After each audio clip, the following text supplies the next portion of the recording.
F'ċerimonja uffiċjali il-President George Vella laqa lill-President Kroat Zoran Milanovic fi Pjazza San George fil-Belt Valletta u wara fil-Palazz tal-President fejn hemmhekk kellhom l-okkażjoni li jitkellmu dwar numru ta' temi li konċernaw liż-żewġ pajjiżi.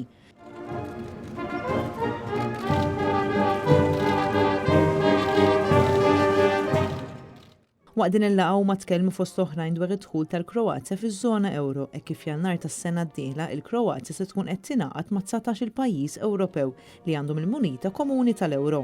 Pass li kien ittieħed minn Gvern Nazzjonalista lura fl-2008 u li kien kruċjali sabiex fost l-oħrajn Malta ssaħħaħ is-settur ekonomiku tagħha.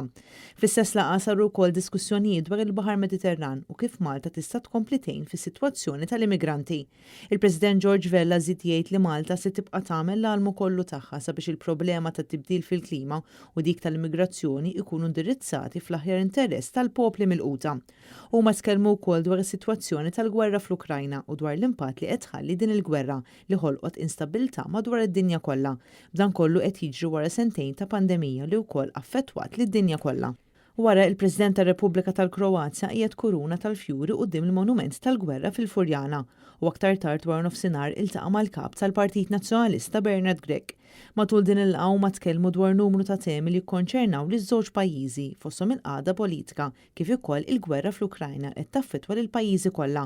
Huma tkellmu wkoll dwar il-benefiċċji u l-isfidi li pajjiż issieħeb fiż-żona Ewro. Tkellimna dwar il-fatt li l-pajjiż tal-President Kroat, il-Kroazja, se jkun qiegħed ikalleri f'dan il-ġimgħat xhur li ġejjin anke jkun parti miż-żona Ewro dwar il-benefiċċji u anke l-isfidi li għandhom bħala pajjiż u bħala poplu biex jidħlu propju fiż-żona Ewro.